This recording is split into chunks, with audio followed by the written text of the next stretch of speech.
Chapitre 11. Prisonnière des zappeurs. Je fus arrachée de mon lit. En une seconde, je compris. Ma porte venait d'être enfoncée.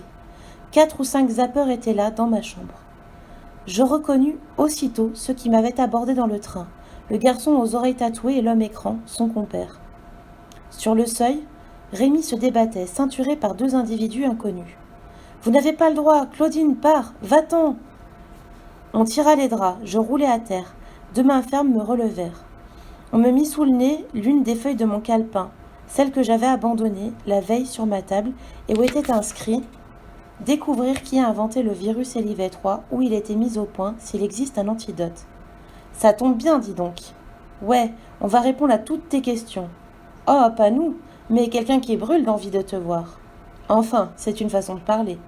Je les vis éclater de rire. Tu permets ? Pour le voyage, l'emballage est obligatoire. Ils me roulèrent dans le drap, me ficelèrent comme un vulgaire paquet. Je me sentis happée, puis installée sur les épaules vigoureuses. J'avais la respiration coupée. À travers le tissu qui me recouvrait le visage, je ne pouvais qu'entrevoir un peu de clarté. Ma peur s'était évanouie. Après tout, j'avais ce que je désirais. Au bout d'une minute, la lueur du soleil filtra sous mon drap. Je sus que nous avions rejoint l'extérieur. On me fit asseoir sur le siège d'un véhicule, une vieille voiture à moteur, en juger par les trépidations et les cahots. Machinalement, j'essayais de calculer le temps du trajet, mais je fus bientôt frappée par le fait que j'étais souvent déportée vers la droite, preuve que le véhicule tournait en sens inverse. Dès lors, je comptais les virages. Il revenait à un rythme régulier, 5 virages à gauche, dont le premier très serré, puis un virage à droite. Le véhicule effectua 6 ou 7 fois ce manège. Oui, un vrai manège. Je compris que nous tournions en rond. Puis je manquais basculer en avant. La voiture descendait une pente rude, tournait sans cesse. Elle s'arrêta enfin. Nous n'avions sans doute pas quitté le quartier de la mairie et, à mon avis, nous étions dans un parking souterrain. Je fus hissée à nouveau sur une épaule, ballottée sur une centaine de mètres. Mes talons nus frottèrent une surface rugueuse, de la pierre ou du ciment brut. Puis je sentis mes orteils heurter brièvement une paroi froide, sûrement du métal. Enfin, on me déposa sur un siège pivotant. Le drap qui me recouvrait la tête fut déchiré. Et je vis. Je me trouvais dans un hall immense et bas de plafond, noyé par la lumière des néons.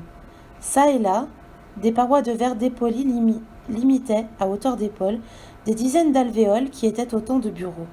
Dans chacun d'eux travaillaient 2 ou 3 individus. Des zappeurs, bien entendu, et sûrement les zinzins qui y regroupaient les meilleurs informaticiens. Chacun d'eux faisait face à un ordinateur BCBG ou à un écran de télévision.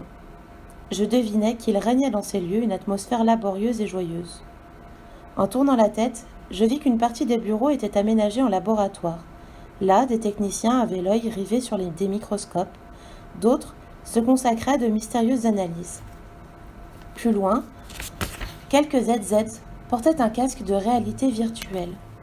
Certains, plus absorbés encore, lisaient. J'aperçus à mes côtés les 2 hommes qui, pendant ma capture, avaient empêché Rémi d'intervenir. Les jeunes gens du train s'étaient éclipsés. Soudain, on me plaça sur la tête un bonnet de caoutchouc. Plusieurs fils s'en échappaient pour aboutir à un ordinateur. Puis, mon siège pivota et je fis face à un nouvel inconnu. Faire face n'est pas l'expression convenable, car en réalité, lui me tournait le dos. Il était blond, vêtu d'une combinaison noire sur laquelle était brodé un superbe soleil rouge sang. À ses côtés se tenait debout un immense homme écran. Oui, un géant chauve au sourire d'enfant et aux traits asiatiques.